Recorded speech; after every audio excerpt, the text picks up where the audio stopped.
September and the geese are migrating south for the winter. It's the most beautiful evening and it's just before a storm and everybody's battened down the hatches for the night.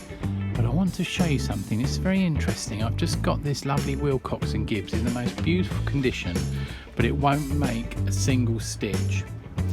And it had me flummoxed for a while, which is unusual for me after 40 odd years in the business. But what I found is that inside here, what the mechanism does is it goes up and down nicely, but it does no forward and backwards movement. So what I actually found is, if I can take it out, is that there's a spring missing from right inside the mechanism. So what I'm going to show you, I thought it might be very useful. Inside here, inside there is a little gap, and inside that should be a nice spring which moves the teeth as well as up, moving that in what's the A.B. Wilson invented, what's called the 4-motion feed. And so Willcox Gibbs used it under license until the patent ran out. So what I'm going to show you is how to make a spring for a antique sewing machine, because this could be really useful. It's much easier than you think, and you cannot buy springs of exactly the right size, but you can make them. So what we're going to show you is, what you do is you get a piece of steel roughly the size of the spring that you want, and what you do then is you put it into a drill where you've got control. You get a bit of piano wire, the thickness of the spring you want. You can get that online on eBay or whatever. You shove that into the chuck, and then you bend it down to the first bit, and then you start to turn. And as you can see, the spring is now growing, and we're making a spring, hopefully the right size. Now, once you've made the spring, which is the spring here, we're just going to stretch it a little bit. So what I'm going to do is I'm going to put it in the vise. We're not going to trim anything off just yet. I'm just going to give it a little tug so we actually get some length into it. So just give it a little tug till we get the right sort of bouncy, and then use a pair of piano wire cutters. Don't do normal cutters because this stuff is hard, and just snip off the ends,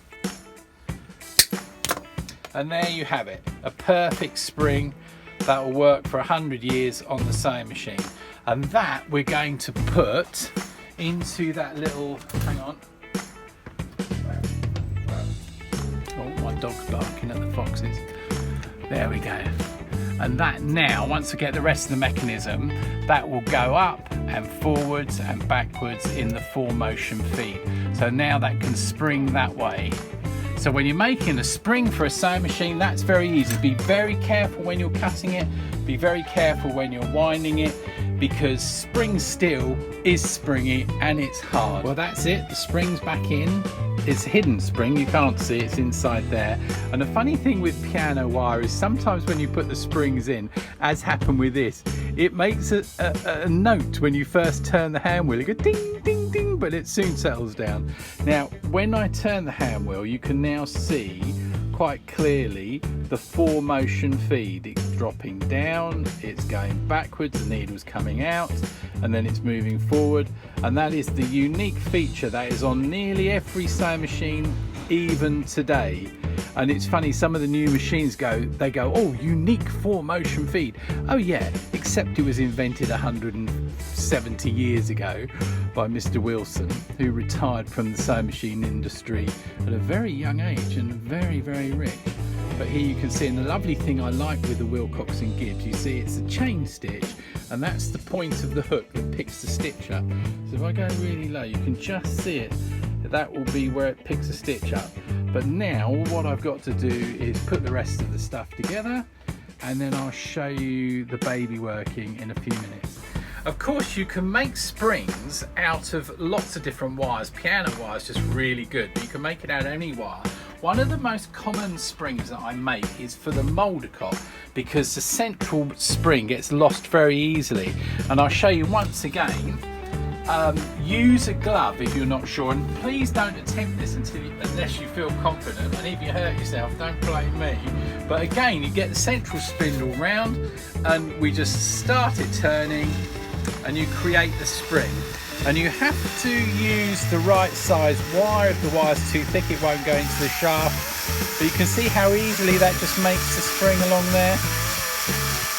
And just do it, you don't, with the Moldicott, you don't have to do it all the way because you're going to open the spring up a bit.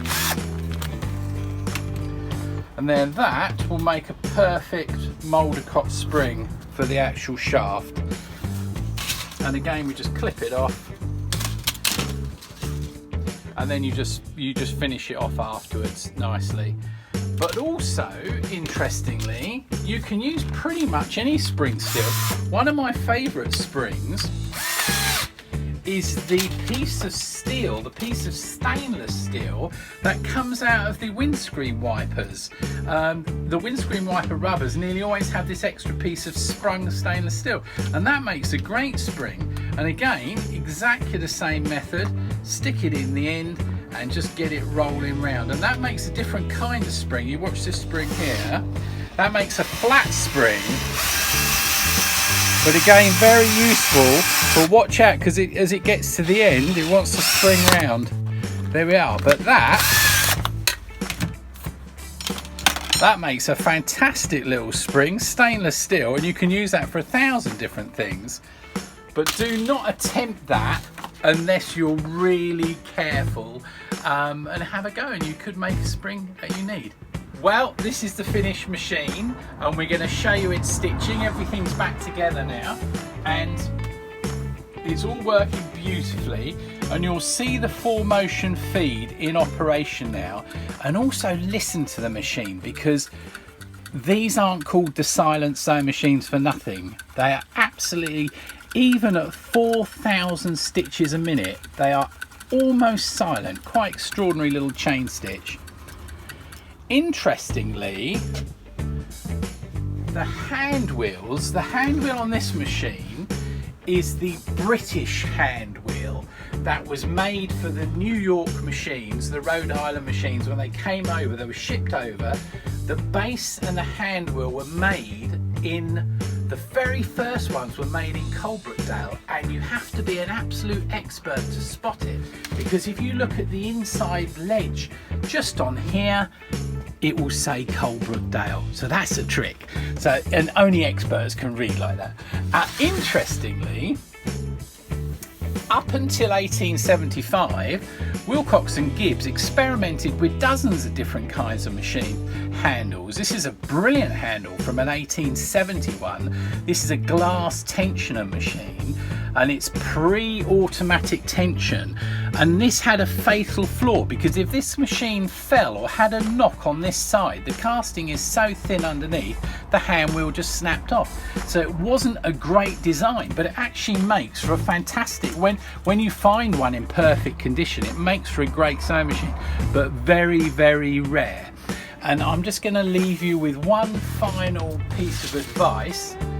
Never buy a dog from a metal worker, because as soon as you get it home, it makes a bolt for the door. Bye for now.